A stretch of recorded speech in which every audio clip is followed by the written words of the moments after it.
Salut, je m'appelle Vanessa Pilon et je vous souhaite la bienvenue à l'École de la vie.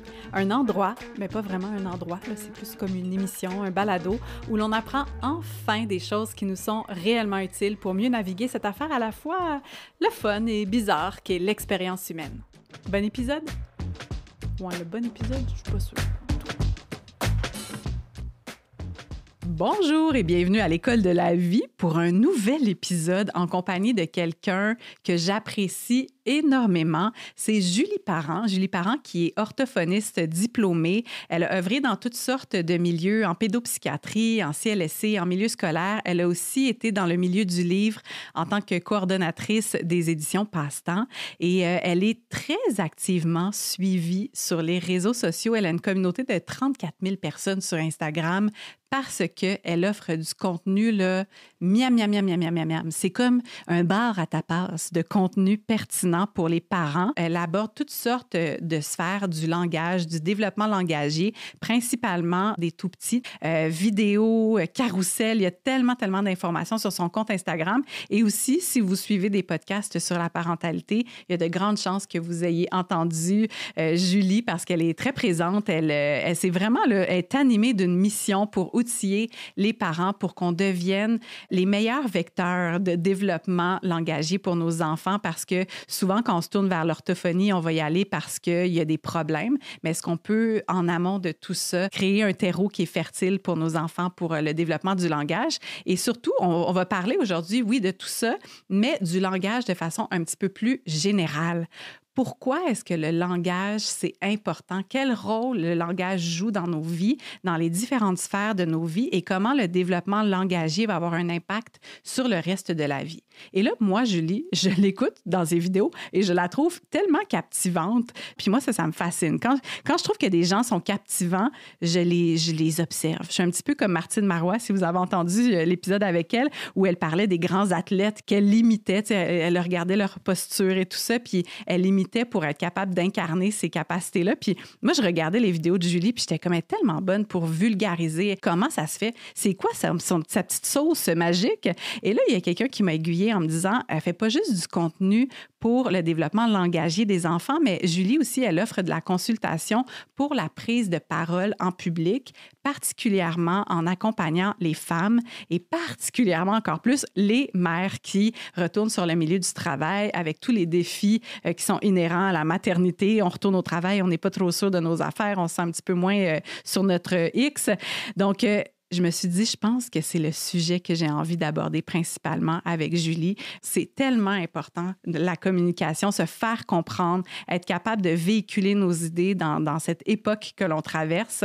Alors, c'est un épisode vraiment, là, ben c'est tout le temps ça, l'École de la vie. Là, finalement, c'est ma démarche personnelle, là, des choses que j'ai le goût d'apprendre. Mais je suis certaine que vous allez être nombreuses à retirer beaucoup de cet épisode-ci. Donc, c'est pas un épisode qui s'adresse uniquement aux parents, c'est aussi beaucoup pour les gens qui ont envie de comprendre un petit peu plus les rouages, les mécanismes de la communication, de développer quelques trucs pour nous permettre là, de faire entendre nos idées. Alors, je vous souhaite un superbe épisode en compagnie de Julie Parent. Julie, je suis vraiment contente. Ça fait vraiment longtemps que j'ai le goût de te rencontrer. Bien honnêtement, là, je suis un petit peu fangirl. C'est vrai? Oui. Mais mon Dieu, tu m'avais pas dit ça. Je te l'ai pas nommé, mais j'attendais le moment où on allait se rencontrer. Non, mais j'aime beaucoup tes vidéos, ta façon d'aborder le contenu, ta qualité de vulgarisatrice. Tu es une excellente communicatrice. J'aime beaucoup tes kits de vêtements. Non, mais je trouve que... Tout ça, c'est partagé. Hein? Ouais, c'est réciproque. Merci. Puis j'avais hâte de m'asseoir avec toi parce que, justement, à la lueur de toute cette belle qualité de communicatrice-là, tous les sujets que tu mets de l'avant à travers tous les podcasts auxquels tu participes, le contenu que tu mets sur Instagram, c'est très, très nourrissant. Là. Je pense qu'on n'aurait même pas besoin de faire ce podcast-là. Là. Je pourrais juste dire aux gens, allez sur son Instagram, vous allez tout trouver, ça existe déjà. Mais à la lueur de tout ça, j'avais envie de rencontrer la femme, la communicatrice aussi, puis qu'on parte de l'orthophonie, qui est comme ton sujet de prédilection, dans quoi tu as étudié. mais qu'on élargisse à d'autres choses. Puis c'est ça, je suis juste contente que tu sois là. J'ai comme l'impression qu'on pourrait être des bonnes amies. Là. Vraiment. Le sens. Le sens-tu, toi aussi? Oui, c'est ça. Alors, merci pour ton invitation. Ben, tellement. Cette belle présentation. Oui, bien, je pourrais aussi parler de tes compétences en tant qu'orthophoniste, mais je parle de ton beau linge. Mais regarde. Correct. Alors, j'aimerais ça qu'on commence par ton parcours, justement, qu'on clarifie c'est quoi être orthophoniste, c'est quoi le champ d'action de l'orthophonie. Puis, moi, je suis toujours curieuse de savoir c'est quand le moment où la personne a eu le déclic. Tu sais, comme qu'est-ce qui a généré l'intérêt, la petite étincelle qui a fait comme, je pense que le langage, c'est important, puis ça me tente de creuser ce sujet-là. Surtout que c'est une profession qui est encore pas si connue que ça. Je me sentais mal de le dire, que je suis pas trop sûre de savoir Non. c'est quoi une orthophoniste. Et moi, je me suis tellement fait souvent dire « Ah, l'orthophonie, c'est les oreilles. » Fait qu'il y en a plein. Puis ça fait partie aussi de la mission d'éducation qu'on se donne, tu sais, quand on prend parole publiquement, parce qu'effectivement, c'est quand même relativement méconnu. Puis, en gros, là, les orthophonistes sont ceux et celles, il y a plus de celles, mais qui sont les experts du langage, de la communication, mais de la parole aussi, puis de la déglutition. Alors, on en a qui vont travailler dans des milieux scolaires, dans des milieux hospitaliers pour les enfants, les adultes, pour les personnes qui ont fait des ACV. Donc, c'est vraiment tout ce qui a trait au langage, la communication, la parole et la déglutition, parce que ce sont des structures qui sont les mêmes. Finalement, c'est les mêmes structures qui sont impliquées dans la respiration, la déglutition, la parole. Donc, il y a un aspect quand même très physiologique. Oui. Ah, intéressant. Puis, c'est pas que pour les enfants. C'est pas juste le développement langagier. Non. OK. Moi, c'est surtout ça qui m'intéresse, qui me fascine. Puis j'ai travaillé surtout avec des familles, avec des parents. Puis c'est ce que je trouve le plus beau, la petite enfance, là. Puis c'est une période qui est super effervescente au plan du langage, puis qui va donner le ton pour les années à suivre aussi. Donc, qui est très importante à connaître et à faire connaître. Puis souvent, bien, il y a aussi de la méconnaissance associée au développement du langage. De moins en moins, j'ai l'impression, mais moi, j'ai un échantillon qui est biaisé, là, parce que les gens qui me suivent sont rendus qu'ils sont vraiment bons pour parler du langage. Tu les as bien outillés. Mais, tu sais, le fait que les enfants se développent au plan du langage, de la communication dès la naissance, puis tu sais, dès la période intra-utérine, c'est fascinant parce que souvent, on pourrait avoir l'impression que parce qu'ils ne parlent pas, ben ils se développent pas ou ils se sont pas développés encore, puis c'est juste vers 2-3 ans que là, le langage fait plus partie de leur cerveau, tu sais, puis de leur vie. Mais non, au contraire. Fait que moi, j'aime aussi beaucoup vulgariser par rapport à cette période-là qui est importante puis qui est magistrale au plan du langage humain. Puis aussi par rapport au fait qu'il y a un trou de service quand même là, chez les plus petits parce que souvent, ben, les parents vont consulter au moment où l'enfant ne parle pas. Fait qu'il y a déjà du temps qui est passé. Puis là, ben, il y a des listes d'attente épouvantables. Tu sais, au Québec, là, c'est entre 6 mois et 1 an et demi, des fois 2 ans avant de voir quelqu'un. Fait que, tu sais, on a des familles qui vont consulter quand l'enfant a 3, 4, 5 ans, alors qu'il y a tellement de choses qu'on peut faire avant. Puis moi, c'est ça qui me passionne, c'est de rendre les parents vraiment outillés, informés, puis qui se sentent compétents aussi à faire tout ce qu'il faut faire finalement pour mettre les chances du côté de l'enfant. Parce que le parent, il est là tous les jours avec l'enfant. Exact. Donc, il y a des possibilités d'intervention comme sans cesse. Là, c'est tellement présent. Puis c'est vrai qu'on dirait qu'on pense au langage quand l'enfant devrait être rendu à l'âge de commencer à parler. Puis souvent, je pense que quand on se tourne vers des professionnels comme en orthophonie, bien, c'est qu'il y a déjà un problème. Puis de dire, est-ce qu'on peut prendre conscience de ça avant? Puis moi, je suis la première là, en tant que parent. Ma fille, maintenant, elle a 6 ans et demi, mais j'ai commencé à penser au langage de façon plus sérieuse quand, ben là, je m'attendais à ce qu'elle prononce des mots. J'étais comme, bon, comment on fait pour démarrer ça? Là? Est-ce qu'il y a un petit piton quelque part? Tu sais, qu'est-ce que je peux faire? Puis je me dis, c'est vrai, il y aurait pu avoir des gestes ou en tout cas des réflexes que j'aurais pu développer avant qui auraient probablement pavé le chemin puis permis un développement peut-être un petit peu plus optimal. Puis quand tu dis que c'est invisible, genre, c'est comme quand on part un semis, là, on met notre graine dans le sol. Exactement. C'est vraiment important là, que tu l'arroses à ce moment-là là, parce que si elle sèche ta graine. Mais tu sais, c'est dur d'y penser parce que c'est souterrain, ce qui se passe comme on le voit pas nécessairement. Puis avec la petite enfance, le 0-2 ans, c'est là qu'il y a le plus de connexion neuronale. Puis c'est ça qui est fascinant parce qu'un enfant, c'est ça, tu le regardes, puis il a pas l'air de se passer grand-chose. Non, Il faut comme pas se fier aux apparences, là. Puis, tu sais, t'as bien fait tes devoirs, là, parce qu'effectivement, quand 0 puis 2 ans, c'est là où il y a le plus de connexions neuronales. Mm-hmm. Puis, tu sais, maintenant, on estime à 1 million de nouvelles connexions neuronales la seconde. À la seconde? Ouais. Je pensais que tu allais dire par jour. Non, c'est fou, là. Wow. Fait que, tu sais, de voir à quel point leur cerveau travaille fort, travaille tout le temps, va capter plein d'informations au plan sensoriel, visuel, auditif, kinesthésique, dans les modèles qu'ils vont recevoir, dans les interactions, puis dans ce qu'ils vont sentir quand ils sont sur le sol. Tu sais, tout ça, là, ça envoie une multitude de signaux au cerveau de l'enfant, puis ça va culminer éventuellement vers quelque chose qui est plus concret. Qui est de la production langagère, par exemple, là, parce que c'est ça, la première chose qu'on relève, les mots que l'enfant produit. Mais il y a plein d'étapes avant ça. Ne serait-ce que par le contact visuel, le sourire, le rire, le pointage, le bye-bye. Alors, tous ces éléments-là de communication qui sont parfois verbales, parfois non-verbales, vont finalement consolider vont être des précurseurs langagiers qui sont plus tangibles.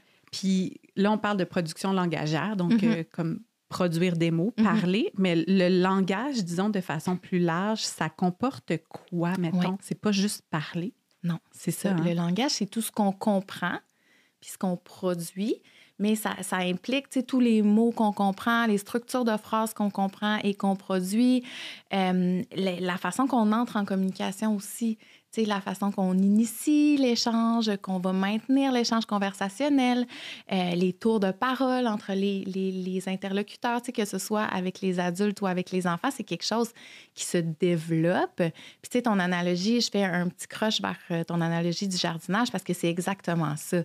C'est exactement de se dire, on met les conditions favorables en place pour faire fleurir l'enfant au plan langagier, au plan de la communication. Puis c'est pas quelque chose qui s'enseigne explicitement nécessairement. Tu sais, pas comme la lecture ou l'écriture, que là, on doit apprendre des codes. Mais pour parler, on ne dira pas à un enfant, bien, tu dois mettre un sujet, un verbe et un complément. Ça émerge naturellement quand les bonnes conditions sont en place, quand on met la bonne quantité d'eau au bon moment, le bon ensoleillement.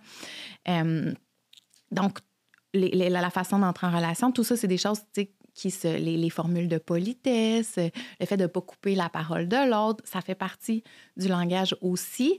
Puis les structures de phrases, c'est dans le fond tout ce qui est linguistique et communicationnel. Donc, tout ce qui est non-verbal aussi fait partie du langage. En ce moment, on s'écoute, on se regarde avec nos yeux, on hoche la tête.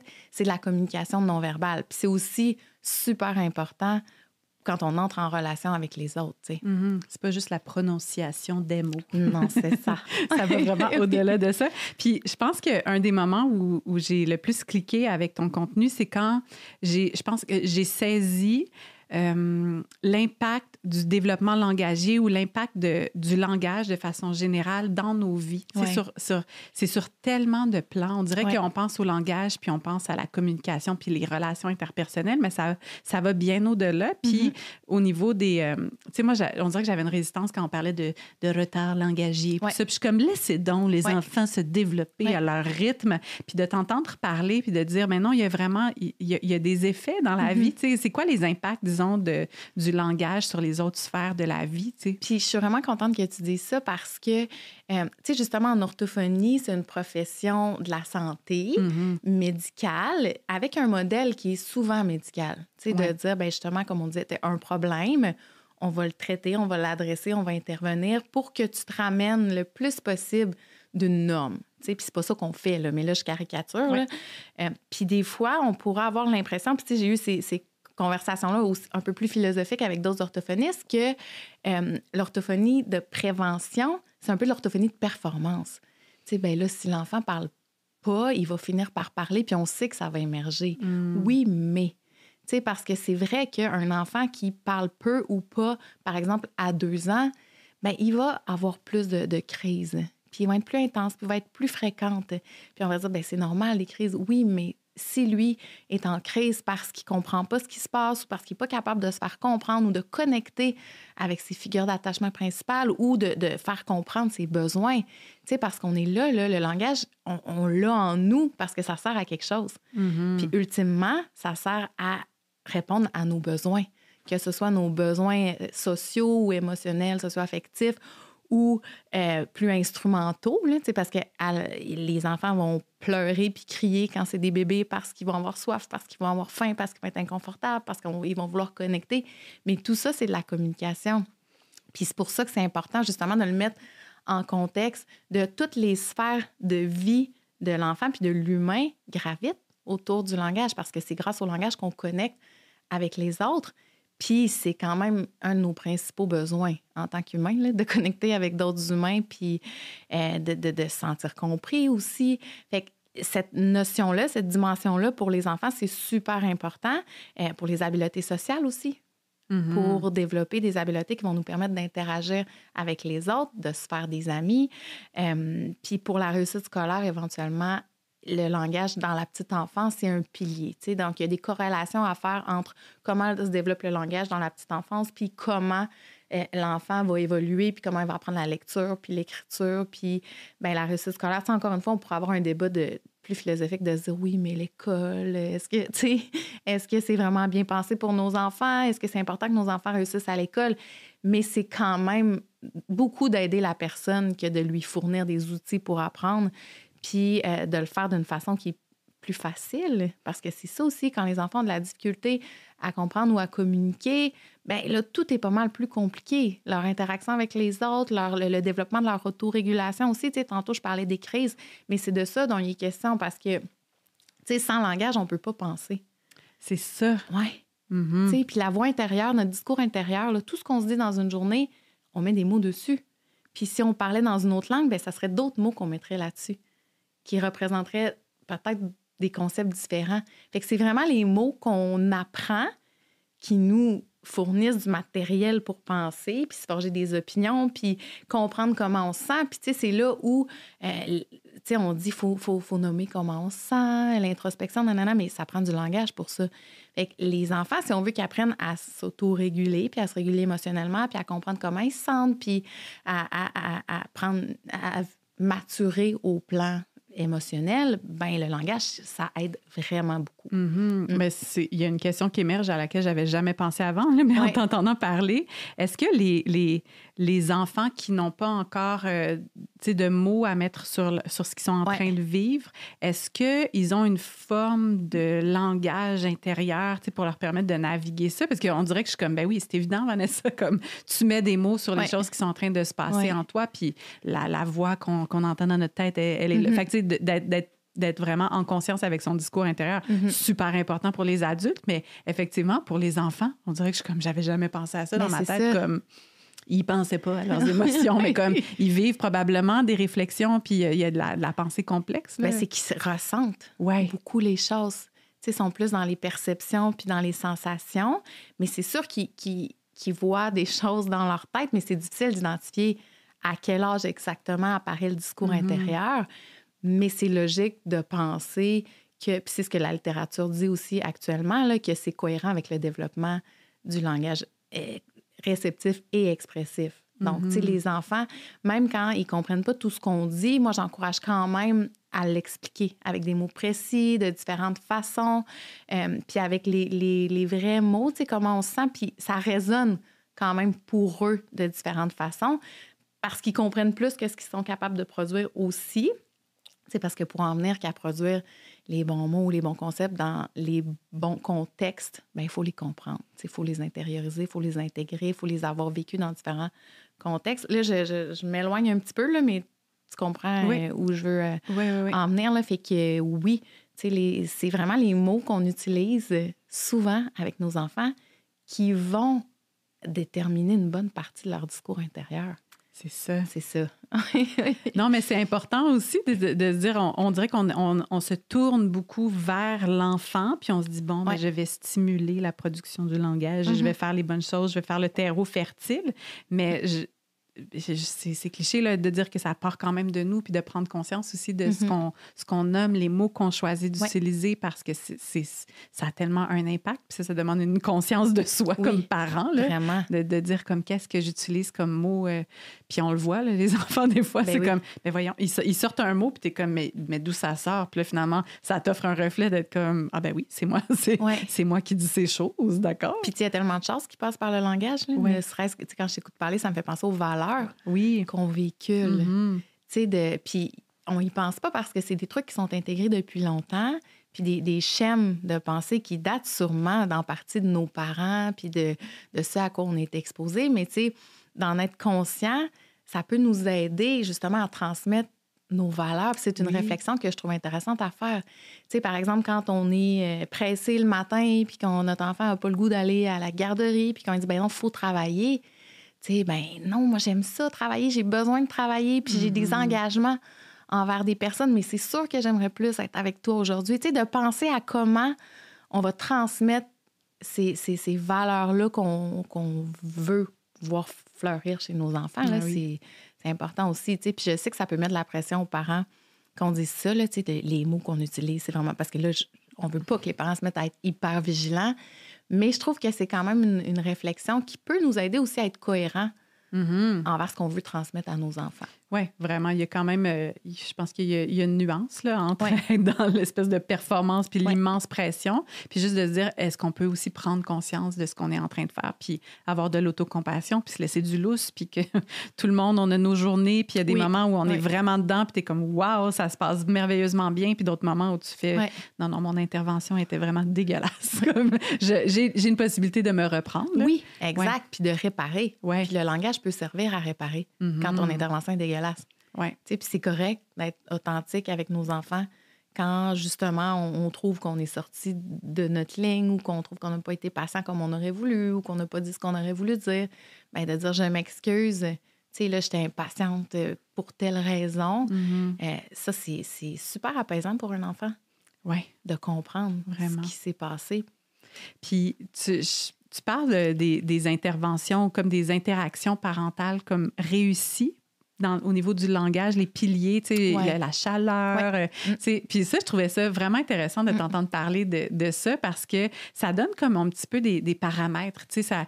Penser aux mots qu'on utilise, super important, mais de se rappeler aussi qu'il y a toutes sortes d'autres paramètres dans notre façon d'interagir avec notre enfant qui peuvent entrer en ligne de compte, puis de peut-être pas essayer de mettre notre attention sur tout en même temps. Là, c'est comme des fois, ça peut être un petit peu rushant, mais juste de dire, OK, bien là, mon mot était peut-être mal choisi, mais j'avais une présence qui était chaleureuse. Exact. Tu sais, il y a comme...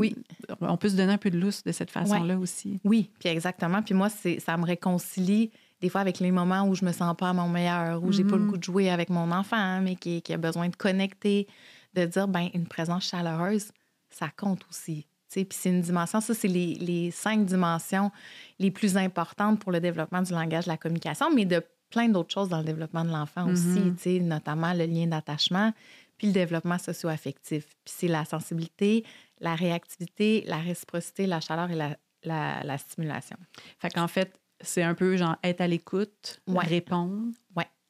Être réciproque, c'est on fait la même chose au même moment. Tu sais, mettons, tu as des parents qui sont un peu plus directifs, qui veulent amener l'enfant là où... Puis, tu sais, ça arrive à tout le monde, en fait, là, parce que souvent, c'est comme ça que le cerveau de l'adulte fonctionne. Tu sais, d'avoir un objectif. Ou c'est quoi le dessin que tu vas faire, ou c'est quoi on va mettre tel objet par-dessus, ou ben non, là, on est en train de regarder un livre, on va lire le livre.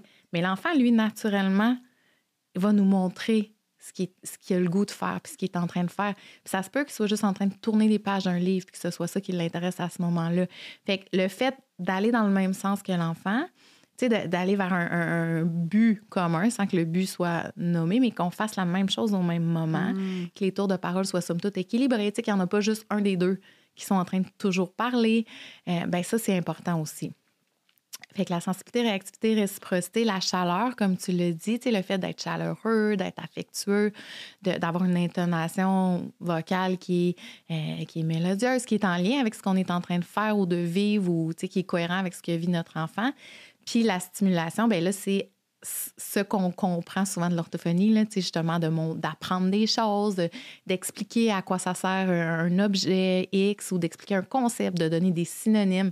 Fait que moi, je trouvais ça vraiment intéressant d'en parler justement parce que ça met en perspective beaucoup. Parce que souvent, j'ai l'impression que les parents se mettent de la pression pour stimuler. Ouais. C'est comme si on veut remplir notre enfant d'informations, puis le stimuler, puis avoir des objectifs. Puis là, j'essaie d'y apprendre les couleurs, mais ça marche pas. Puis là, c'est à quel âge que je peux y apprendre les chiffres. Puis alors que le fait d'être dans l'interaction de qualité, c'est beaucoup plus large que ça. Puis ça se dessine justement dès la naissance, tu sais, quand notre enfant craque, puis qu'on se demande pourquoi, puis quand il essaie d'attraper un objet. Ah oui, tu veux attraper la balle. Tu sais, tout ça, ça fait partie des aptitudes parentales qui vont être favorables au développement de l'enfant. Puis j'entends parler, puis on dirait que la phrase de Maria Montessori là, qui monte, tu sais, qu'un enfant, c'est pas un vase qu'on remplit, c'est un feu qu'on allume puis qu'on nourrit, mais de se le rappeler aussi, parce que c'est sûr que quand on veut bien faire les choses, puis là, il y a une évidemment, il y a la performance parentale qui rentre là-dedans. Là, puis j'en fais partie. Puis il y a vraiment des choses que moi, je dois désapprendre par rapport à la performance. Mais je t'entendais parler de tout ça, puis les 5 dimensions. Puis tu donnes souvent des exemples comme parler en HD, là, mettre des mots en relief. Là, un petit peu comme quand on met des extraits sur Instagram. Là, regarde, il y a un mot important. Là, mais de parler comme ça avec notre enfant, de répéter, de reformuler. Puis tout ça, je t'entends le dire, puis je me dis... Mais ça ne s'applique pas juste aux enfants. On dirait que ça s'applique à la communication de façon beaucoup plus large. Puis moi, ça m'a vraiment fait me questionner à propos de ma façon de communiquer les choses. Qu'est-ce qui est efficace? Qu'est-ce qui fait que quelqu'un est captivant? Puis je t'écoute dans tes vidéos, puis je me dis, t'es vraiment captivante. Puis là, mais il y a une... pas que c'est calculé, mais dans le sens comme tu es consciente de ce que tu fais pour capter l'attention. Tu sais, si tu es capable de capter l'attention d'un enfant d'1 an et demi, tu peux aussi mettre ça à profit pour capter l'attention d'un adulte sur Instagram là, qui arrête de scroller. Mais en tout cas, mais bref, parmi les... J'avais lancé... Il y a l'enfance puis il y a Instagram. C'est pas mal les 2 affaires. C'est pas mal ça, la vie. Mais j'avais ouvert la porte sur Instagram, sur le compte de l'École de la vie aux gens pour, évidemment, faire comme avez-vous des questions pour Julie? Et il y a une question puis un commentaire qui est revenu par rapport à la prise de parole en public. Puis là, j'ai fait, tu vois, j'aurais jamais pensé aborder ce sujet-là avec toi, mais en même temps, je me dis, c'est vrai, ce sont des compétences qu'on peut vraiment mettre à profit toute notre vie. Puis c'est vraiment des choses, je pense que c'est important de conscientiser dans notre vie parce que on est à une époque où on est en mode de communication via notamment Instagram, mais aussi dans la vie de façon générale, tu sais, avoir des idées, se faire comprendre, c'est tellement important. C'est comme une grosse base, là. Puis j'en parlais avec Laurent pendant qu'on mangeait notre petit lunch ce midi. Il y a eu des cours, tu sais, il y a eu des cours pour apprendre à bien communiquer parce qu'il a étudié dans ce domaine-là. Mais la majorité des humains, on ne reçoit pas nécessairement cette boîte à outils-là communicationnelle, alors que c'est un des fondements. Tu sais, tu dis, on est des créatures sociales, on a besoin de connecter, on a besoin... Puis on dirait qu'on est comme, hey, bonne chance avec ça, la gang. Apprenez sur le tas à communiquer, tu sais. Puis il y a des choses qu'on fait naturellement, intuitivement, mais parce que justement, on est des animaux sociaux, mais il y a des éléments qui sont documentés par la littérature puis qui peuvent aider plein de monde, justement, à véhiculer leurs idées puis à avoir confiance plus en eux puis à inspirer confiance. Parce qu'il y a toute cette notion-là. Tu sais, il y a des gens qui sont ultra brillants, super compétents, mais parce qu'ils n'ont pas, justement, un côté qui est plus chaleureux, qui est plus convivial, ils ne réussiront pas à connecter avec les gens puis à faire passer leurs idées.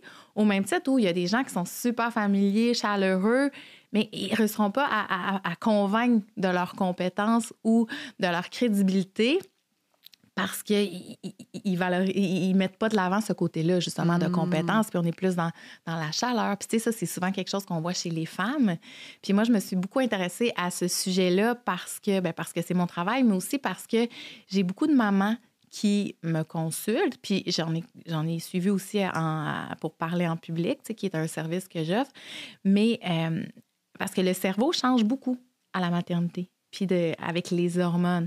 Puis ça, c'est bien documenté aussi, puis c'est quelque chose qu'on connaît pas tant que ça. Mais on entend parler du mommy brain, puis j'oublie tout, j'ai un mommy brain.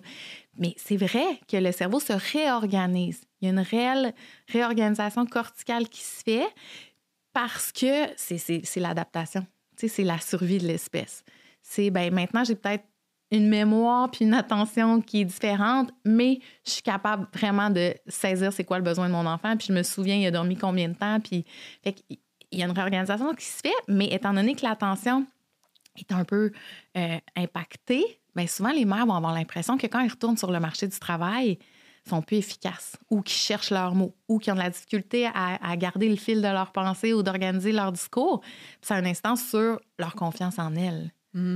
Puis leur sentiment d'efficacité au travail, puis justement leur confiance en véhiculer des idées à l'équipe, au patron. Puis, tu sais, on sait qu'en tant que femme, c'est un complexe qui est souvent présent aussi. Fait que je trouvais ça intéressant de dire, il y a des éléments, tu sais, qu'on peut travailler consciemment, puis qu'on peut utiliser comme la voix, la respiration, la posture, le sourire pour se sentir plus en confiance et inspirer confiance. Puis ça, c'est super fascinant. Puis tu sais, quand tu dis c'est calculé, tu sais, il y a plein de choses qui peuvent être là, justement, comme je disais, naturellement, mais il y a des choses qu'on peut calculer, justement, pour que ça ait une instance positive sur notre interlocuteur. Ouais. Mais j'ai longtemps cru que c'était comme une affaire... T'es né avec ou tu l'as pas. Il y a des gens qui naissent charismatiques, puis on a envie de les écouter, mais il y a aussi des compétences qui peuvent se développer, qu'on peut venir à... Tu sais, on peut développer ça. Ouais. C'est pas du déterminisme, là. Tu as reçu le gène de bon communicateur, puis toi, non. Fait que reste dans ton laboratoire tout seul, là, tu sais. Il y a quand même quelque chose c'est souvent ça qu'on pense. Vraiment. Vraiment. Puis effectivement, c'est ça, tu sais, il y a eu plein d'études sur justement le charisme, là, puis c'était souvent une genre d'équation entre la chaleur puis la compétence. Fait que c'est d'être capable, tu sais, le genre de Oprah, mettons, là. Tu sais, les gens charismatiques, là, que tu dis, tu y fais confiance, tu sais ce que cette personne-là, tu sais qu'elle avance des choses qui sont crédibles, mais en même temps, j'aurais envie d'être son amie, j'aurais envie de la connaître plus dans l'intimité. Fait que c'est cette espèce d'équilibre-là qu'on tente d'essayer d'aller chercher quand on veut justement améliorer sa façon de communiquer. C'est vraiment, vraiment un sujet qui me fascine, OK? Oui. Puis j'ai jamais, moi, suivi de cours formels sur la communication. Puis je me dis, même si c'est pas notre travail, ça fait partie de notre vie quotidienne. Fait que j'ai envie... C'était le goût qu'on plonge un petit peu plus là-dedans dans la prise de parole. C'est sérieux, là, on dépasse nos tasses. Regarde, on y va. T'es prête? Non, mais qu'on y aille vraiment dans la communication parce que je pense qu'effectivement, c'est des choses peut-être dont on n'a pas conscience parce qu'on pense que c'est comme la respiration. Tu sais, des fois, c'est comme un coudon, je ne prendrais pas un cours pour apprendre à respirer. Je respire depuis que je suis née. Oui, mais il y a quand même des façons d'optimiser puis d'améliorer notre respiration, tout comme dans la communication. Puis ça peut avoir vraiment un impact sur toutes sortes de sphères de nos vies. Le dating, nos amitiés, nos 100%. Relations, notre résolution de conflits, le travail, guerre, name it. Il y a plein de sphères. Le dating, c'est vraiment un bel exemple. J'imagine. Parce que si dans les premières secondes, tu sais, on sait que les premières secondes, puis c'est ça, il y a des études qui ont analysé la perception que les gens vont avoir d'un TED Talk, là, puis comment ils vont qualifier l'intelligence ou la crédibilité ou la compétence de la personne qui parle. Puis c'est dans les 7 premières secondes qu'habituellement les gens se font une opinion qui va persister. C'est ça, la première impression. C'est ça. Fait que, tu sais, quand t'es stressé, quand ta voix est chevrotante, quand t'as une posture un peu recroquevillée, que ton intonation, tu sais, que tu poses tout le temps des questions avec ton intonation, bien, ce que l'autre personne sent, c'est que cette personne-là n'a pas confiance. Tu sais, fait que oui, ça a une incidence en dating quand on rencontre des nouvelles personnes, même en Zoom. Ça a une incidence. Puis là, maintenant, on fait plein de meetings virtuels. Ouais.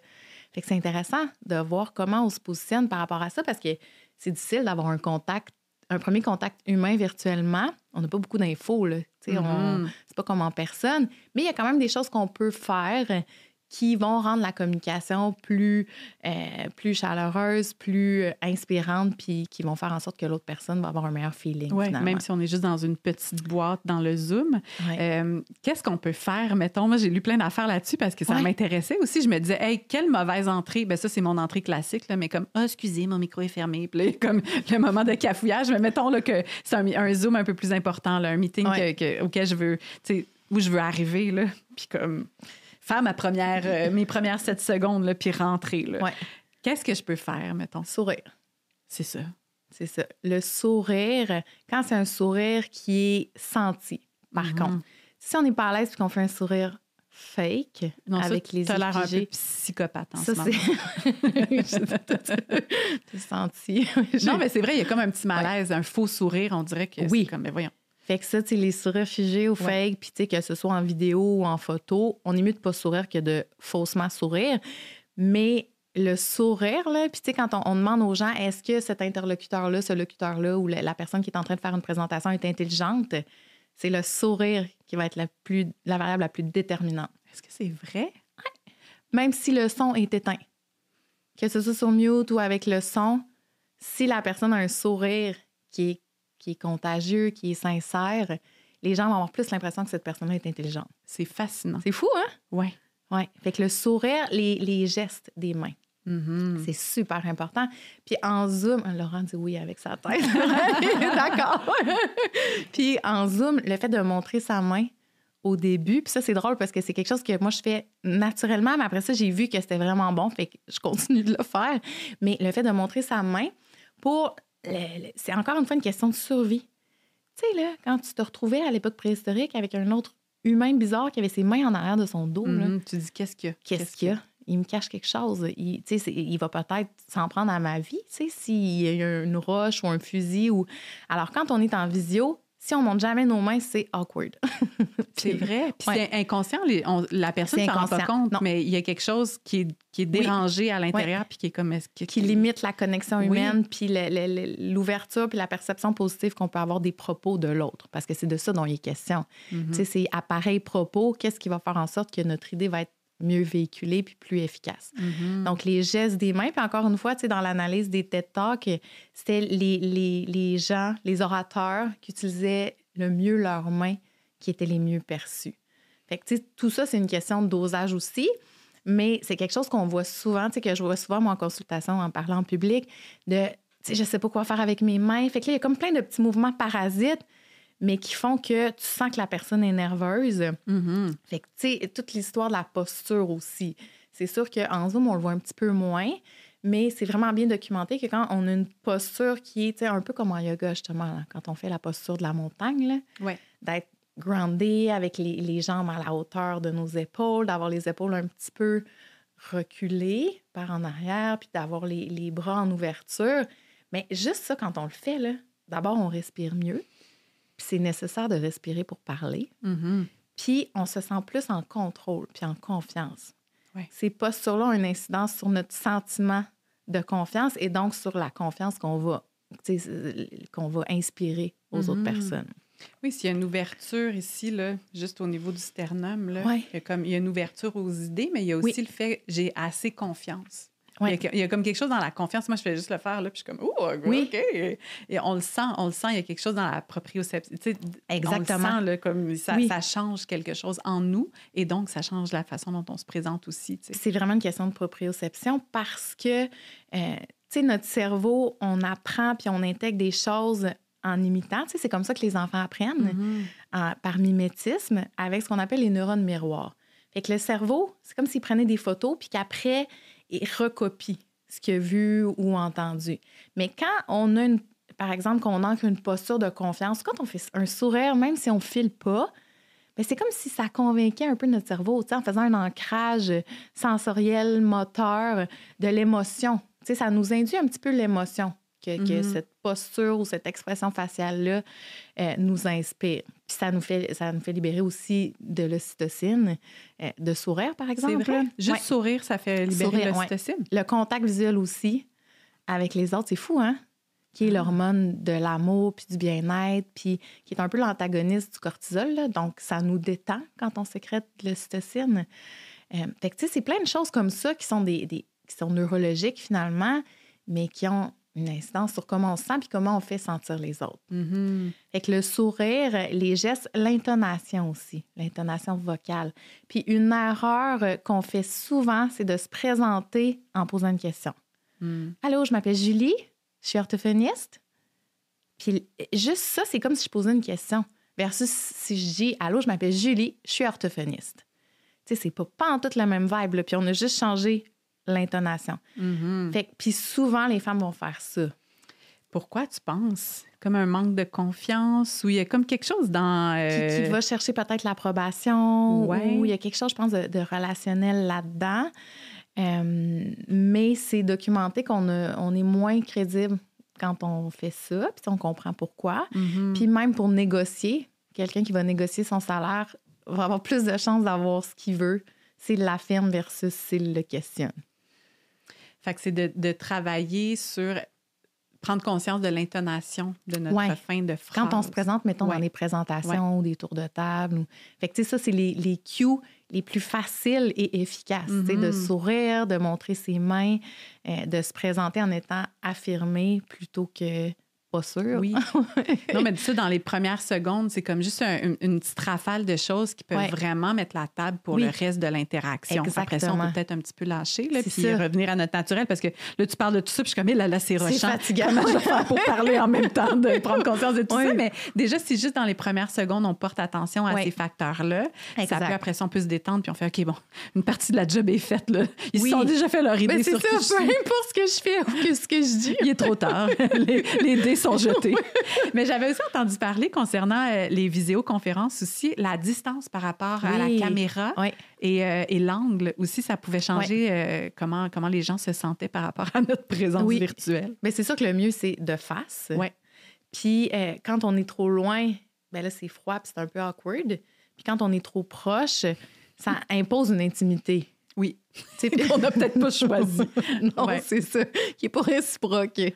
C'est de garder une certaine... Tu sais, on peut le calculer en chiffres, mais je me souviens plus c'est combien de centimètres. Là, mais tu sais, l'idée, c'est de voir un genre de buste avec la tête. Là, bien, format portrait, là, c'est avec ça qu'on est bien. On est comme, t'es assez proche pour que je vois tes caractéristiques physiques, je vois un petit peu comment... tes mains, mais en même temps, regarde, t'es pas trop dans ma bulle. Là. Je peux pas voir tes points noirs. C'est peut-être ça, la jauge. Pas de points noirs. Fait que, ça, pour la distance, c'est important. Puis, tu sais, les photos, c'est un peu le même... Tu sais, les photos LinkedIn, là, c'est un peu la même chose, tu sais, d'avoir un sourire. Quand c'est un sourire, on veut qu'il soit sincère, de ne pas être trop proche, de ne pas être trop loin. L'angle du corps, tu sais, parce que c'est sûr que il y a le petit head tilt nod qui marche bien là, sur les réseaux, tu sais, d'incliner la tête parce que ça montre une ouverture, un aspect chaleureux versus une tête droite que là, c'est plus, justement, affirmé. Puis, fait que, tu sais, il y a toutes ces choses-là qu'on peut fine-tuner, mais le plus important vraiment, là, quand on communique, que ce soit en présentiel ou en virtuel, c'est les gestes des mains, le sourire puis l'intonation vocale aussi. Notre crédibilité... OK, c'est une affaire de trop. Je suis comme, mon cerveau ne pourra pas prendre tout ça. Non, mais oui. Puis, tu sais, il y a plein d'affaires qui sont naturelles là-dedans. Oui. Mais c'est un autre paramètre qui est identifié comme étant favorable à notre écoute quand la personne varie son intonation. Puis c'est là où on peut faire des parallèles aussi avec la stimulation puis l'interaction avec les enfants. Tu sais, on le voit justement quand on parle en HD aux enfants, puis ça, c'est une expression que j'utilise pour dire en haute définition, fait que c'est de rendre saillant un élément du langage. Tu sais, si, par exemple, j'ai à l'enfant, c'est une auto, regarde, c'est une auto qui roule, versus c'est une auto... C'est l'auto qui roule. Bien là, les enfants, ils nous regardent, c'est instantané. Parce que c'est intéressant pour le cerveau humain. Bien, juste moi-même, là, comme humaine devant toi en ce moment, la première phrase, c'est rien passé. Mais là, tu as dit auto, je l'ai vu, l'auto. Tu comprends? Ça a comme allumé quelque chose. Bien, c'est ça, c'est que ça allume plein de choses dans notre cerveau. Fait que toute cette musicalité-là dans la parole, l'intonation qui varie, qui est vivante, bien, ça a une incidence positive sur comment les gens vont percevoir notre discours. Donc, on aime ça quand il y a de la variation d'intonation. Exact. Puis c'est bon pour l'attention aussi. C'est ça. Puis la concentration, parce qu'on sait quelqu'un qui va parler de façon monotone, ben c'est plus difficile de rester accroché. Mm-hmm. Puis quand tu parlais des mains, parce que ça fait partie aussi du charisme, les mains, comment on gère nos mains. Oui. Mais il y a quelque chose aussi dans la symbolique des mains que je trouve intéressant. Oui. Moi, j'ai aucune conscience de mes mains. Je regarde des vidéos de moi après, puis je fais, mon Dieu, il se passe beaucoup de choses avec ces mains-là. Elles vivent leur propre projet, là, on dirait, indépendamment de ma personne. En tout cas, j'ai l'impression des fois que mes mains sont possédées. Mais je sais qu'il y a comme une symbolique ou un sentiment, ou une émotion qui est véhiculée par l'ouverture ou la fermeture, ou en tout cas, si les paumes sont en bas, les paumes sont en haut. Bien, quand les paumes sont ouvertes, justement, ça témoigne plus d'ouverture à l'autre. Tu sais, quand on pose une question, souvent, on va mettre nos mains vers l'avant. Puis des paumes vers le bas, bien là, on est dans une posture qui est un peu plus directive. Tu sais, voici ce que je vous affirme, c'est la vérité. Versus, avez-vous déjà pensé que... Fait que, tu sais, on peut encore aller plus loin, justement. Je suis contente quand Laurent est d'accord. Lui qui a étudié là-dedans. Fait que c'est des choses, tu sais, quelqu'un qui voudrait approfondir la question puis pousser vraiment sa façon de communiquer, c'est toutes des choses qui comptent effectivement, mais tu sais, jusqu'à un certain point aussi, là.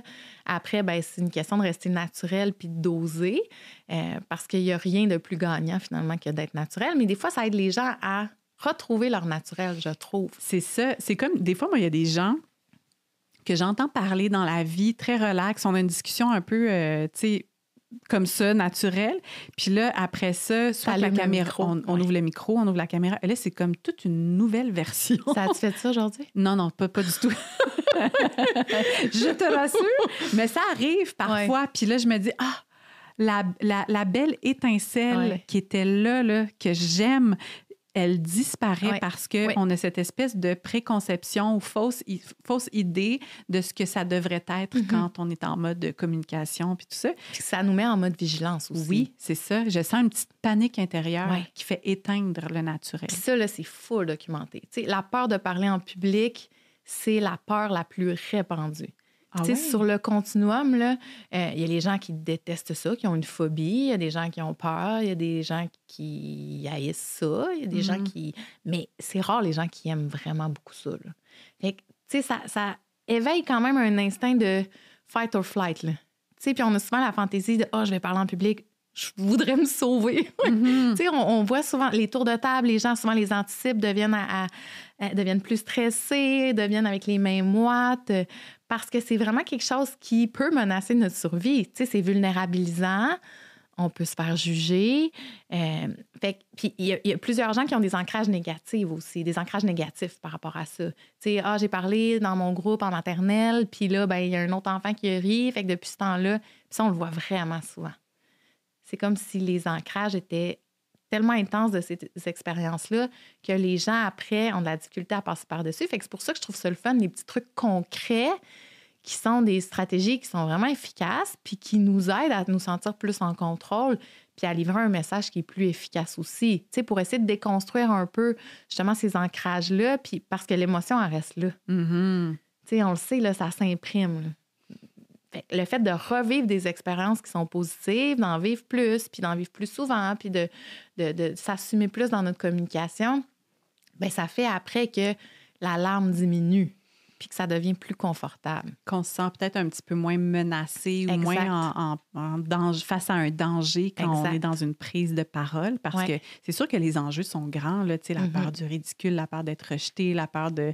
Il y a tellement de choses, puis je comprends que c'est comme toutes ces peurs-là peuvent être activées quand on est dans la prise de parole. Puis là, finalement, on va recréer cette réalité-là parce qu'on passe un motadine de mauvais moment. Exact. Puis les gens autour, ben c'est un mauvais moment parce que tu es dans cet état-là aussi. Fait que là, comme ça vient revalider cette croyance-là. Puis des fois, c'est un petit peu difficile de s'en sortir, mais de créer des... Tu sais, je pense peut-être de se pratiquer avec des gens avec qui on se sent déjà aimé de base. Tu sais, là, on nomme toutes sortes d'outils, mais c'est peut-être pas le moment là, de les mettre en place quand t'es comme... Devant le micro, les caméras et Laurent. Non, mais tu sais, devant plein de gens. Tu sais, dans un contexte où il y a beaucoup de choses qui sont en jeu. Tu sais, peut-être commencer à se pratiquer dans un souper de famille, de se dire, OK, je vais y penser à ces trucs-là, puis je vais essayer de les mettre en place. Utiliser mes mains. Je vais varier mon intonation. Je vais penser à ces choses-là. Puis dans le meeting Zoom. Oui, c'est vrai. Tu sais, on est tellement habitués, il y en a tellement souvent. Puis des fois, je dis même aux gens, levez-vous pendant votre meeting. Tu sais, déjà pour ancrer quelque chose qui est plus représentatif dans la vie, là, tu sais, parce que c'est ça qui est plus intimidant, souvent quand on est debout devant tout le monde. Ouais. Fait que, tu sais, de se lever pour justement avoir une posture qui est plus favorable, pour se sentir plus en confiance, ça peut être aidant parce que des fois, quand on est assis, tu sais, notre posture est moins optimale, puis on a tendance à jouer avec des trucs sur notre bureau. Ça peut être une autre façon aussi, tu sais, de se dire, bon, mais cette semaine, j'ai 2 meetings, je vais me pratiquer pendant ces 2 meetings-là, puis je vais vivre des expériences positives. Puis en sachant justement que le fait de se sentir en confiance, puis là, on est encore dans le discours intérieur. Tu sais, on a parlé un peu du discours intérieur tantôt. Puis le fait de nourrir un discours intérieur envers nous-mêmes qui est positif, ça aussi, ça fait sécréter de l'ocytocine. Ça, c'est vraiment cool. Tu sais, de se dire, bien, je suis bonne, je suis capable de faire ça. Puis, tu sais, il y a quelque chose d'un peu quétaine là-dedans, là, puis ésotérique, là, de la pensée positive. Là. Mais quand on voit que ça a une instance neurologique, c'est quand même fou. Là. De dire, quand moi, je me parle à moi-même comme si je m'aimais, bien, ça me fait sécréter une molécule de l'amour puis du bien-être. C'est cool en même temps. Ouais. Fait qu'avant une prise de parole, bien, juste de se dire qu'on est capable, qu'on a confiance, puis qu'on est une personne qui est appréciée, puis qu'on a un beau sourire, ça peut aider à justement setter le ton, puis faire en sorte que la rencontre soit plus agréable, puis que, bien, qu'on soit plus fiers de nous aussi. Parce que c'est ça l'affaire, c'est que, tu sais, puis tantôt, je t'écoutais parler, puis des fois, c'est la peur aussi de ne pas être représentatif de soi, là. Tu sais, de dire, ben moi, j'ai plein de compétences, j'ai plein de connaissances, je suis une personne qui est drôle, mais là, quand j'arrive avec le micro puis les caméras ou que je parle devant du monde, j'ai l'impression que je suis plate ou que je suis pognée ou que je suis pas fluide. Puis, c'est toutes ces choses-là qu'on peut reconstruire un petit peu. Fait que d'aller connecter ou prendre conscience de notre discours intérieur, c'est tellement important. Vraiment. Puis je pense qu'on le voit, l'impact d'un discours intérieur négatif quand les gens prennent parole. Puis moi, je l'ai vécu, là, tu sais, quand j'ai commencé la télé en direct. Tu sais, moi, j'étais une petite fille qui aimait pas ça, les communications orales. Fait que moi aussi, j'ai eu comme ce moment-là à déconstruire, là, de ça peut être traumatisant, puis j'ai l'air vraiment nounoune, puis tout ça. Puis toutes les belles affaires que j'avais apprises sur les pandas pour ma communication orale sur les pandas, je les ai toutes oubliées. Ma belle pancarte, j'ai tout oublié devant mes amis. Fait que j'ai eu cette part-là comme qui a continué à m'habiter, tu sais, de faire comme, quand je prends parole, toute mon intelligence disparaît, comme toutes les choses que je connais, je vais les oublier. Regarde, tu vois, c'est pour ça que j'ai un petit cahier avec plein de notes. C'est une bonne stratégie. Bien, c'est une stratégie, ça m'aide. Je la regarde pas, ma feuille. C'est sécurisant. Mais ça me sécurise. Tu vois, j'ai bien les mains agrippées sur mon cahier. Là. Je suis comme, j'ai sûre de manquer. Les pages sont ondulées. de ma moiteur de main. Non, mais tu sais, de juste se dire comme... Quand c'est ce discours intérieur-là, je vais oublier mes affaires. Je vais me tromper de mots. Julie, elle va se dire, coudon, elle ne sait pas parler. Vanessa, je pensais qu'elle était plus intelligente que ça. Je pensais qu'elle était meilleure que ça. Mais tu sais, toutes seules, toutes ces parts-là qui sont vivantes, si elles sont là, puis c'est cette voix-là qui me parle, puis après ça, je suis en train de te parler à toi, mes hésitations, mes béquilles vocales vont embarquer, tu sais, mes béquilles verbales vont embarquer, j'utilise du vocabulaire, je vais me mettre à parler plus vite parce que là, je suis nerveuse. Tu sais, il y a plein d'incidences, fait que de se dire comme aussi, mettons qu'on n'est pas du genre à vouloir partir d'une méthode, parce que là, ça nous semble... Moi ça m'intimide là, de penser à tout ça, de juste se dire, mettons que je fais juste partir de la conscience de mon discours intérieur, puis de m'offrir de l'amour, là, puis de la compassion, puis d'être comme, t'es bonne, c'est justement, Julie, elle t'aime bien, comme, tu sais, dans le sens comme, de partir de ça, 100%. Déjà, ça va changer aussi comment je vais communiquer, puis comment je vais avoir, de quoi je vais avoir l'air quand je parle, puis ce que je vais te laisser probablement comme impression, tu sais, parce que si je suis full nerveuse puis mon système nerveux il est de même, là, toi aussi tu vas ressentir ça, puis comme, écoute, ça me tente pas d'être avec Vanessa, elle est bien sénère, comme désagréable, passer un moment avec elle, fait que de prendre conscience aussi que ça a un reflet à l'extérieur, puis qu'on a beau avoir toutes les techniques possibles, si on est un gros paquet de nerfs en dedans. Puis ça nous stresse nous-mêmes. Oui. Tu sais, là, la fois que ta voix tremble, que t'es pas fluide, que t'as l'impression de faire n'importe quoi avec tes mains, bien là, t'en es conscient, puis là, tu dis, oh non, merde, je suis mal à l'aise, je vais rendre l'autre mal à l'aise, puis là, ça te rend encore plus mal à l'aise, fait que là, ça fait une grosse boule de neige. Fait que c'est pour ça que de s'ancrer une couple de petits cues, ça peut être payant. Parce que même si t'es stressé à l'intérieur de toi, parce que, tu sais, ça, le stress, on le vit d'une façon ou une autre, à différents degrés, puis selon les circonstances, bien, justement, ta posture, tu peux l'ancrer, tu sais, t'as du contrôle là-dessus. Ton sourire, t'as du contrôle là-dessus, tes mains, t'as du contrôle. Fait que je trouve que ça peut vraiment atténuer l'espèce de boule de neige, là, puis de faire en sorte qu'on ne perd pas le contrôle finalement. Mm-hmm. Est-ce que la respiration, ça joue un rôle? Oui. Oui, hein? Ouais. Je me dis, là, Ouais. je pense que de respirer... Oui. Puis c'est pour ça que la posture, tu sais, justement, parce que, en fait, on parle grâce à l'air qu'on respire, tu sais, grâce à l'air qu'on a dans nos poumons. Fait que le principe de base, c'est qu'on inspire et on parle sur l'expiration. Parce qu'on remplit nos poumons d'air, puis on utilise cet air-là pour la prise de parole. Mm-hmm. Alors, si on ne respire pas assez ou qu'on respire de façon très superficielle, bien là, on va chercher notre air. Puis ça, c'est quelque chose qu'on voit souvent aussi chez les gens qui sont stressés de parler en public. On dirait que je ne retrouve jamais mon air, mais c'est parce que tu ne prends pas le temps de respirer. Fait que tu ne refais pas ta ballonne d'air. Mm-hmm. Tu sais, puis de ne pas parler sur l'inspiration non plus. Tu sais, si je suis en train de parler, puis j'inspire, puis que là, tu sais, là, c'est instable, puis c'est pas une voix qui est confortable non plus. Fait que c'est de se donner le droit aussi de respirer. Puis souvent, la stratégie que je donne, c'est de ralentir le débit. Parce qu'on a tendance à parler vite, parce qu'on est dans un monde où ça va vite, parce qu'on valorise aussi les débits qui sont plus rapides, parce que dans notre société, c'est comme relié à l'intelligence. Comme si les gens qui parlent vite puis qui ont beaucoup de choses à dire, ça va vite dans leur tête puis sont plus intelligents ou plus connaissants, alors que ça n'a pas rapport. Puis dans d'autres sociétés, dans d'autres cultures, chez les Anglais, ce qui est valorisé, c'est de parler plus lentement parce que c'est signe justement d'intelligence, de sagesse. Donc, de gérer notre débit, c'est vraiment une belle stratégie parce que ça nous aide justement à être en contrôle puis à avoir l'opportunité de respirer à certains moments dans notre phrase, à être plus fluide aussi. Tu sais, puis là, tu as vu, j'ai ralenti un peu mon débit par rapport à tantôt et je suis plus fluide. C'est vrai. Parce que ça nous aide, ça nous donne du temps pour organiser notre discours. Bien, le cerveau a le temps, là. Sinon, c'est plus compliqué. Bien, c'est ça, parce que là, tu penses à ton idée, tu l'organises, puis là, si ça sort en même temps, ça se peut que ce soit moins fluide, justement. Mm-hmm. Alors, le fait de ralentir le débit, ça augmente notre fluidité, puis souvent notre confiance. Parce que, tu sais, quand il y a plein de petits mots poubelles, puis des interjections, puis des pis, puis des bains, puis des puis des dans le fond, puis des t's, puis c'est moins agréable. C'est sûr qu'il va en avoir, puis il ne faut pas non plus s'auto-flageller parce qu'il y en a, parce que c'est une parole qui est vivante, puis qui est dynamique, puis qui est naturelle. Mais ça, c'est une autre vraiment bonne stratégie pour aider les gens à se sentir en confiance, de ralentir le débit.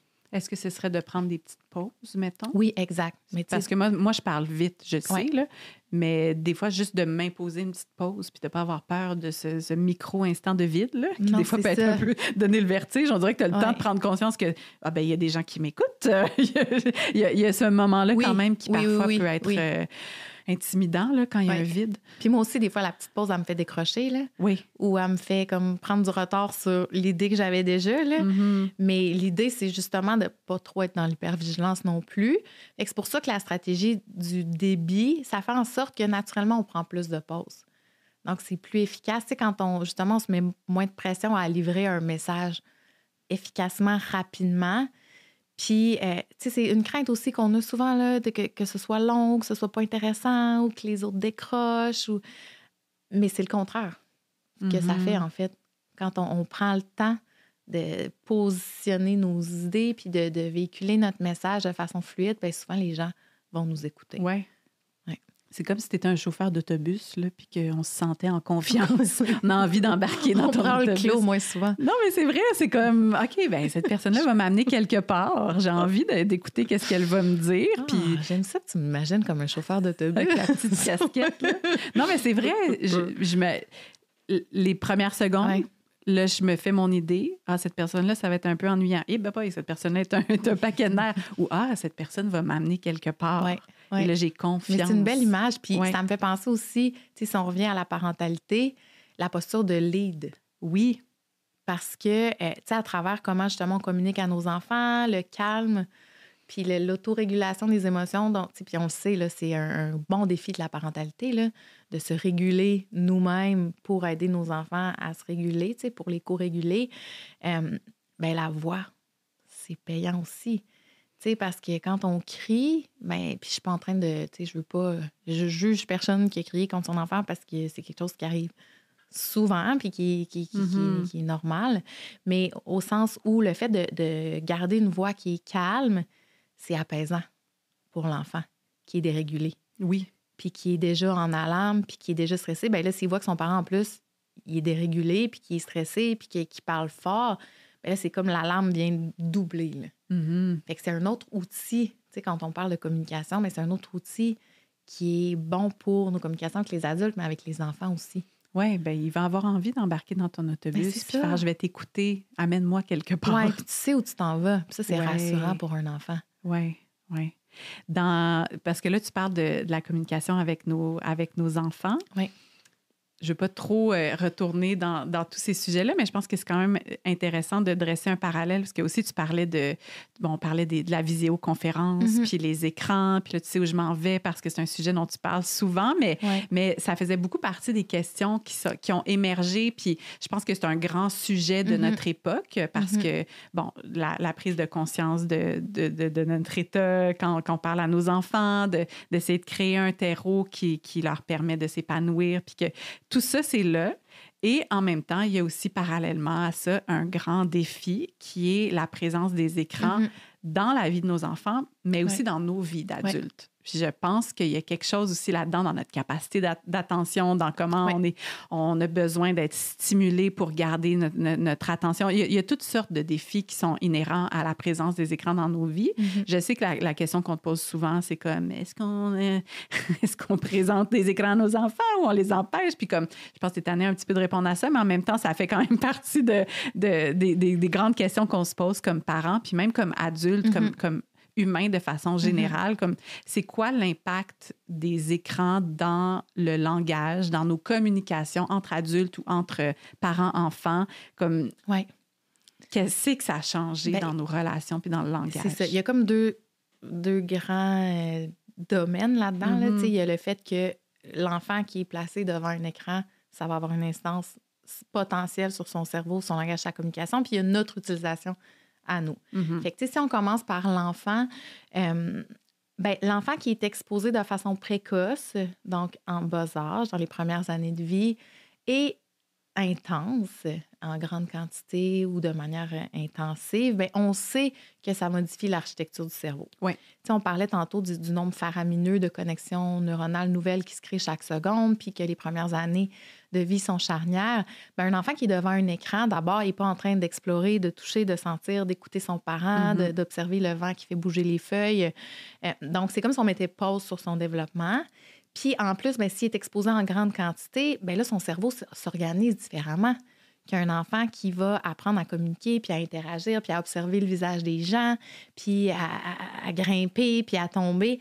Fait qu'il y a toute cette dimension-là aussi chez les petits qui va potentiellement teinter le développement de leur langage, de la communication. Puis ce qu'on va voir, c'est que les enfants qui sont beaucoup exposés là, vont être plus faibles au plan langagier ou qui vont parler plus tard.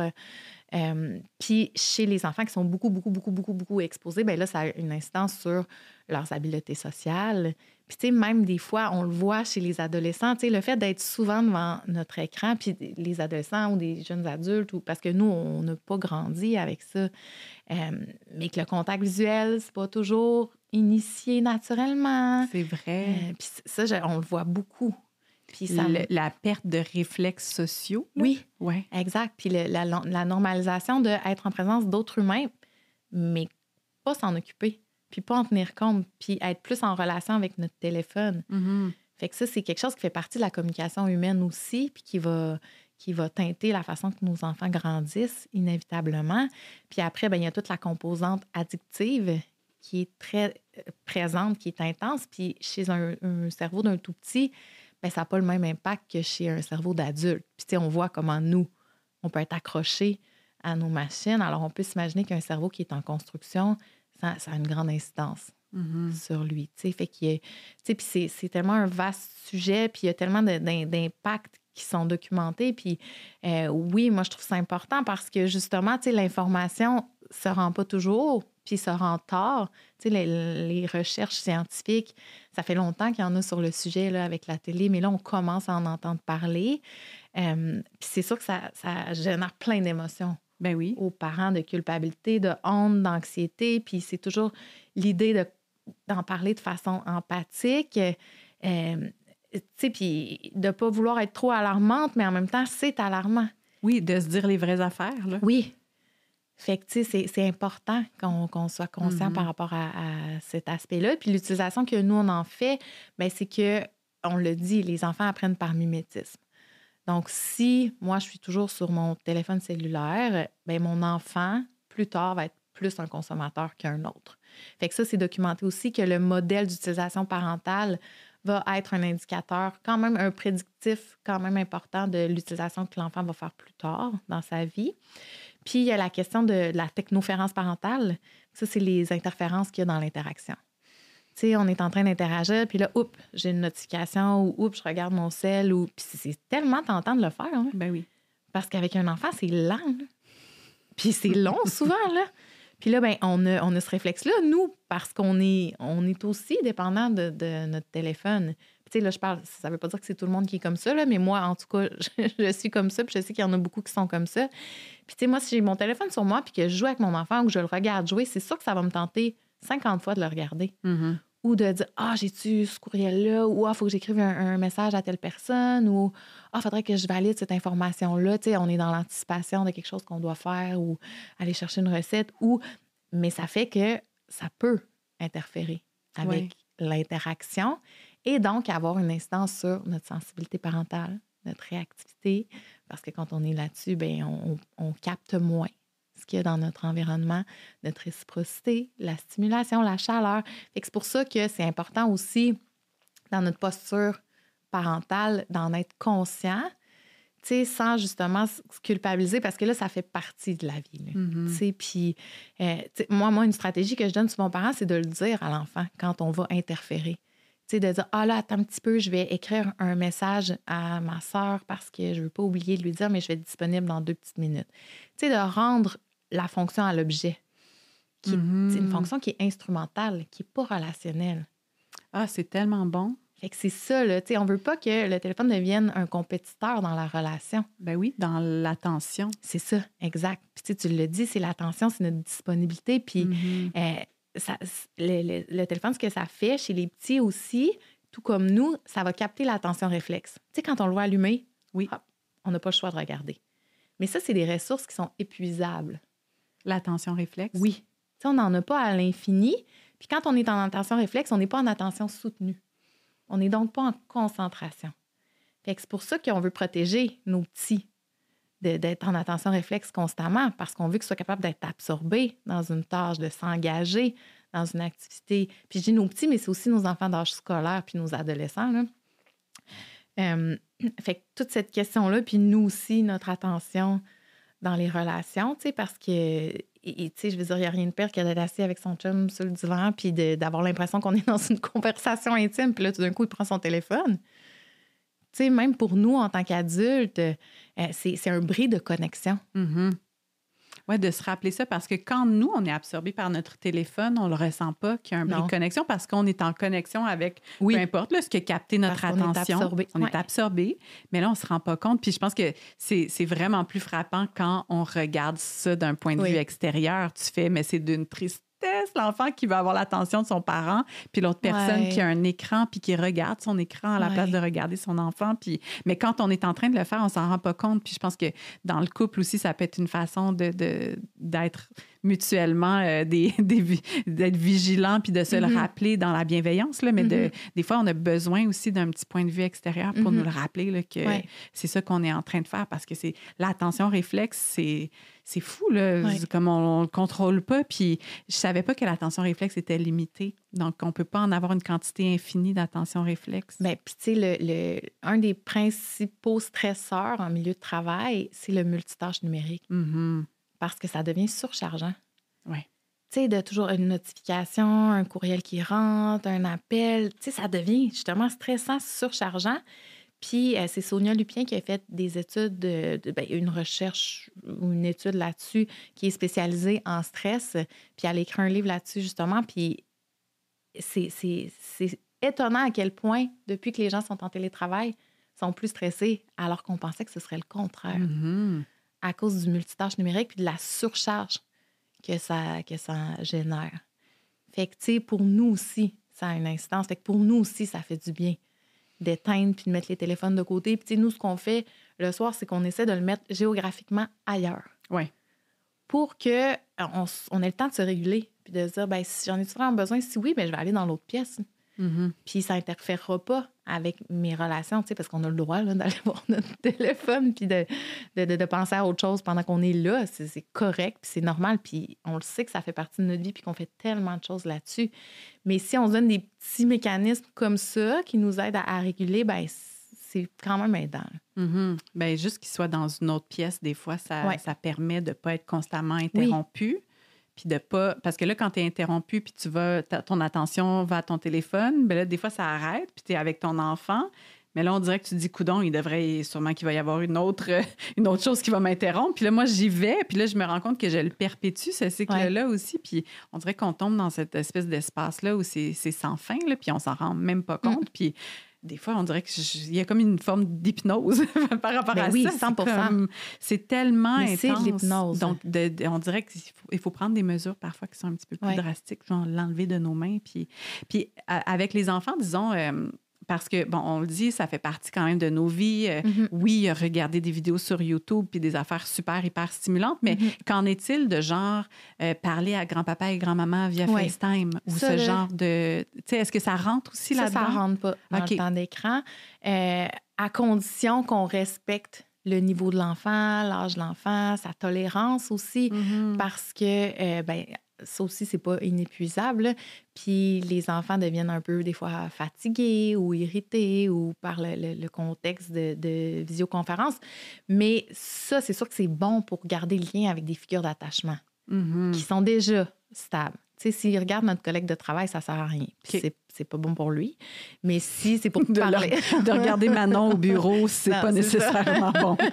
Ça, on peut le compter comme du temps d'écran, mais quand on FaceTime les grands-parents, bien là, on est en train de nourrir la relation puis de consolider l'empreinte visuelle aussi, tu sais.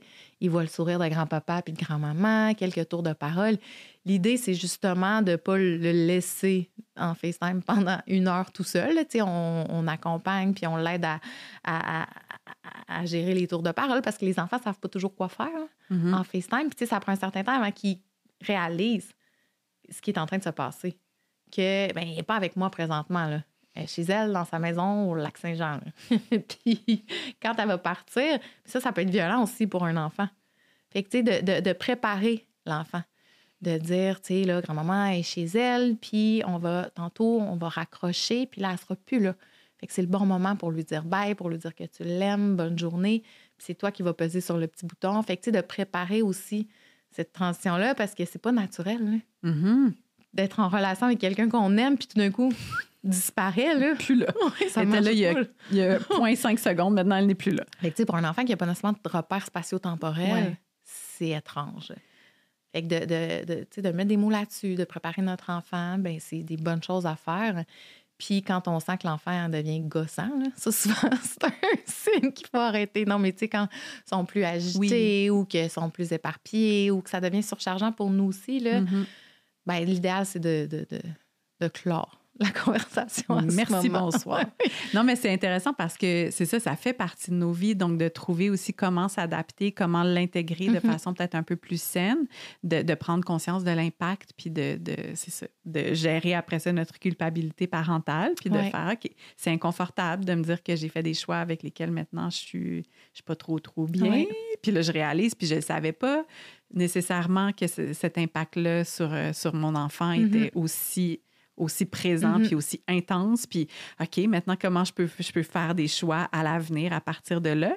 Puis, c'est ça demande que c'est comme quand même complexe à naviguer comme vraiment. Parent. C'est parce très que complexe. Ça fait partie de la vie, puis c'est là, puis des moments aussi, on met de l'avant nos besoins comme parents. Là, des fois, moi, je suis comme, je ne suis plus capable. Je peux pas être une bonne mère en ce moment. Puis là, je dois gérer le souper puis la vaisselle. Puis j'en ai pas de bac sensoriel là, de préparer sous la main. Là, garde. Puis j'ai pas d'imagination, j'ai pas d'espace. Puis moi, je suis allée vers des écrans à certains moments. Puis maintenant, on a mis en place d'autres stratégies. Puis on a réussi à faire tourner le vent. Là, puis ma fille ne demande plus la télévision nécessairement quand elle s'ennuie ou quand on n'est pas tellement en présence avec elle, mais ça a demandé du travail. Puis ça a été un long moment aussi de se désengager face aux écrans puis de trouver des alternatives. Puis j'avais envie de t'entendre aussi sur une des stratégies qu'on a mises en place. Puis je suis comme pas 100% sûre de mon affaire, puis j'ai pas lu vraiment là-dessus, mais on a une petite machine qui fait des histoires audio. Ouais. Qu'est-ce que tu penses de ça, des machines à histoires audio? Bien, moi, j'aime bien les histoires audio dans la mesure où ça remplace pas, par exemple, le contact avec les livres. Ouais. Parce que ça demeure du divertissement passif, mais c'est pas comme un écran, là, parce que tu n'as pas la stimulation audiovisuelle constante. Puis, ben, les enfants vont quand même écouter l'histoire puis être capables des fois de rapporter certains éléments. Puis, fait que, tu sais, nous, on l'utilise dans certaines circonstances. Tu sais, moi, je trouve que c'est mieux qu'un écran quand on a besoin là, de quelque chose pour attirer l'attention de notre enfant ou en voiture ou les trajets, des fois avant le dodo. Les histoires audio, ça peut être le fun pour ça. Puis, tu sais, quand on est au courant de ce que notre enfant écoute, ben, après, on peut réinvestir, on peut en reparler. Puis, tu sais, ça contribue à l'univers imaginaire de nos enfants aussi. Les histoires, puis après ça, ben les histoires, des fois, on peut, dépendamment de, tu sais, les histoires audio, mettons sur audio, là, ben c'est des livres d'auteurs québécois qu'on peut aller chercher à la Bibli, puis qu'on peut réinvestir visuellement.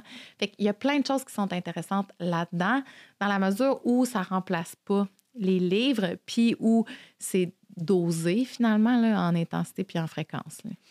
Donc, c'est pas mal, mais ça peut pas remplacer les livres. Non. Puis, parlant des livres, juste pour terminer, là, parce que ça fait quand même plus qu'une heure que l'on jase, hein, parle pas jase, on s'en rend pas compte, mais le temps file. Les livres, c'est quand même quelque chose que tu mets beaucoup de l'avant, que je pense que tu as envie, dans tes messages, et j'imagine dans ta mission, de transmettre l'amour des livres en quelques phrases. Là, pourquoi les livres, c'est si important dans nos vies, dans la vie de nos enfants? Pourquoi il devrait y avoir des livres? Pourquoi la lecture, c'est un gros morceau? Oui, la lecture, ça ouvre tellement de portes à nos enfants. Puis, ça leur permet de développer tellement de sphères de leur personnalité. Tu sais, on parlait, puis ça va boucler la boucle aussi, là, d'à quel point le langage nous permet d'être en relation, de connecter les habiletés sociales, l'estime de soi. Mais la lecture, c'est un prolongement. Tu sais, ça donne accès à des univers ou des connaissances auxquelles on n'aurait pas accès sinon. Parce que moi, mon enfant, je ne peux pas y apprendre tous les noms de dinosaures de la planète parce que je n'y connais pas. Mais s'il y a vraiment cet intérêt-là, bien, il va pouvoir y accéder grâce au livre. Tu sais, c'est cool, là. Puis il y a toute la question de connaissances. Pour être créatif, ça prend des connaissances. Puis, tu sais, d'ailleurs, c'est Steve Jobs qui disait ça, que les gens créatifs ne savent pas ce qu'ils font pour être créatifs. Ils font juste relier des points entre eux. Mais il faut avoir des connaissances pour avoir des idées, résoudre des problèmes, avoir une pensée justement qui est créative, trouver un univers de possibilités ou de solutions. Après, bien, il y a l'empathie.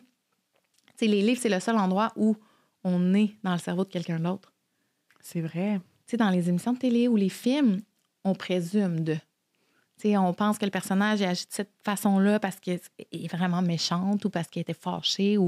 Mais dans le livre, bien là, on va avoir accès au discours intérieur, puis à l'espèce de soit l'ambivalence ou les émotions mitigées. Alors, on peut vraiment se mettre à la place des autres d'une façon qui est plus raffinée. Puis tout ce raffinement-là supplémentaire au plan langagier, c'est super important. Tu sais, le vocabulaire auquel on est exposé, les formulations de phrases, tu sais, on n'utilise pas le passé simple dans la vie de tous les jours. Dans les livres, oui. Donc, ça permet d'enrichir beaucoup, beaucoup, beaucoup le langage et donc cognitivement aussi, tu sais, nos facultés intellectuelles.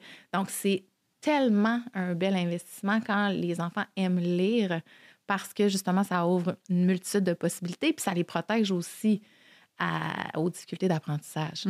C'est parce que la réussite scolaire passe par la lecture puis l'écriture. Oui, puis l'amour des livres, bien, on peut le modéliser nous-mêmes. Là, oui, 100%.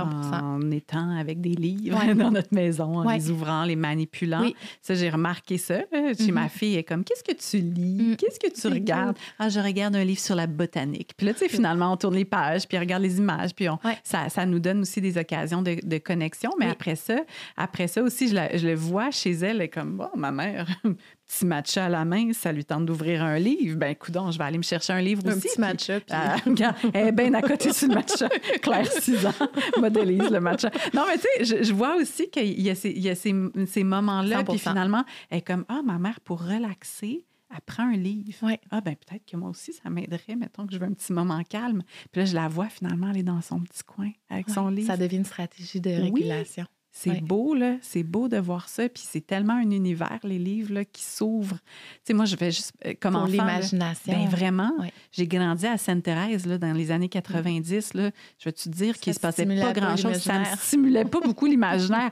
Mais les livres, tout ce que ça a créé pour moi, l'ouverture sur le monde. Ça safe space aussi. Tout à fait. Tout à fait. C'était vraiment comme un univers dans lequel je rentrais, mais... Tu sais, c'est pas addictif comme un écran, parce que des fois, on se dit, ben les écrans aussi, on regarde des vidéos YouTube sur le sud de la France, mais comme, ouais, mais... les écrans peuvent aussi contribuer à nourrir cet imaginaire-là. Oui. Mais là où c'est plus délicat, c'est avec les petits. Tu sais, fait que oui, les livres, tu sais, c'est le meilleur antidote aux écrans, puis c'est tellement, justement, un bel investissement. Puis oui, de les... Je cherche mon mot, là, puis je cherche mes mots depuis tantôt. D'ailleurs, je sais pas si c'est parce qu'on a parlé de l'hypervigilance dans la communication, de les valoriser. Oui, de les valoriser, nous, comme parents, puis de changer quelques réflexes. Tu sais, comme moi, j'ai recommencé à cuisiner avec des livres de recettes. J'étais tout le temps sur mon cellulaire. J'ai recommencé à me chercher des livres à Bibli plutôt que les lire sur ma tablette. Pour ce contact-là avec le papier, pour le geste moteur, parce que ça aussi, c'est bon pour plein d'affaires. Mais à commencer par donner le modèle à nos enfants. Ah, tu vois, j'avais pas pensé à ça, mais c'est vrai que le téléphone, pendant que je cuisine, tu sais, ma fille, elle sait pas, elle est comme, est-ce qu'elle est en train de regarder une vidéo de chat? Elle est en train d'envoyer des textos à ses amis sur Instagram, elle travaille ou elle regarde la recette. Tu sais, des fois, nos enfants, ils savent pas, puis tout ça, c'est dans le même objet. Fait aussi de se mettre dans leur peau, dans leurs yeux. Il y a un parent qui regarde un écran, puis je ne sais pas ce qu'il fait mon parent avec cet écran-là. Puis ça peut les encourager aussi à cuisiner. Tu sais, il y a quelque chose dans la manipulation qui est intéressante. Puis d'en montrer que l'accès à la lecture, ça apporte des bénéfices. Oui. Tu sais, moi, je suis capable de lire une recette, c'est cool. Je suis capable de faire une bonne recette de biscuits parce que j'ai lu la recette.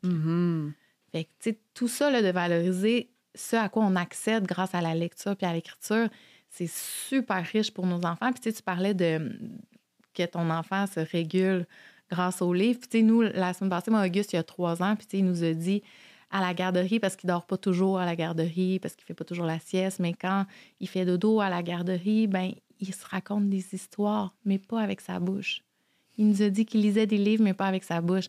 Fait que tu sais, là, l'accès au discours intérieur, hein? Tu sais, ça se dire, OK, lui, son discours intérieur, là, il y a des livres dedans, là. Parce qu'il se raconte, il se lit des livres dans sa tête, des histoires dans sa tête pour s'apaiser puis en venir à s'endormir. C'est beau quand même, là. Mais ça. Puis ça, c'est des mots, d'autres mots qu'on leur donne, puis d'autres univers qu'on leur donne en les exposant aux livres, puis qui sont tellement précieux. Puis c'est des beaux moments aussi. Tu sais, les parents aiment ça, le rituel du livre. Puis ce que je dis souvent, puis tu sais, on peut terminer avec ça parce qu'on a dépassé 1 heure, c'est de lire avec les enfants jusqu'à l'adolescence. Oui. Parce que ça protège. Tu sais, d'avoir des rituels, l'attachement. Parce qu'on a l'impression que nos ados, on les perd, là. Mais si on continue de leur faire la lecture... Tu sais, moi, il y a une prof au cégep qui nous lisait des livres, là. Puis c'était vraiment hot, là. Fait que, tu sais, de ça, c'est pas parce que mon enfant est capable de lire qu'il se doit de lire de manière autonome et indépendante. C'est vrai. 100% du temps. On peut protéger ce rituel-là puis continuer de nourrir l'interaction puis la relation puis l'attachement grâce aux livres. Puis peut-être que ça devienne aussi une relation de réciprocité. Oui. Notre enfant qui nous fait un petit bout de lecture. Après ça, c'est nous qui embarquons, puis de dossier entre les deux, puis de se faire la lecture. Même en couple, là, j'ai des amis qui font ça. Ils se font la lecture au lit. Hot. Je trouve ça tellement cute. Je suis comme, bon prémisse. Avez-vous un clip de lecture? De lecture. Aller dans le lit. Non, mais quand même, je me dis, ben, j'avais pas pensé à ça, mais justement, dans l'attachement, de vivre un moment ensemble, parce que c'est facile d'ouvrir le laptop ou de s'installer devant une série télé, mais de faire de la lecture ensemble, puis une personne qui lit à l'autre, il y a quelque chose d'un peu plus engageant, en tout cas. Vraiment. Et de plus sensuel. Il y a du tournage de pages, là, puis... Ben oui, en tout cas, le bruit des pages. Hein? Tout le monde sait que... Hein? C'était très érogène. Moi, ça m'allume. Bon, ben, l'odeur du papier. Je pense que c'est la parfaite conclusion à cet épisode. La sensualité des livres. C'est le temps qu'on arrête. Merci énormément, Julie. Puis pour les gens qui te connaissaient pas, il n'y a plus beaucoup de gens au Québec, là, je pense, qui te connaissent pas, mais pour les gens qui viennent de nous entendre et qui sont allumés par tout ça, il y a ton contenu qui est offert sur Instagram, julie.orthophoniste sur Instagram, tout est là. On peut aussi aller trouver toutes sortes de podcasts auxquels tu as participé. Tu es très active dans la sphère du podcast au Québec. Là. Merci de soutenir les podcasts, de nourrir les podcasts au Québec. Mais aussi, est-ce que tu offres de la consultation? Je pense qu'il y a des conférences. Oui. Conférences, ateliers, puis on offre de la consultation dans l'équipe d'accompagnement parental. Ouais. Donc, pour les parents qui ont des préoccupations, des questionnements, des inquiétudes avec leur tout petit, on offre l'évaluation en ligne sur la base de vidéos d'interaction entre les parents et les enfants. Puis, on accompagne les parents dans l'interaction puis dans la stimulation.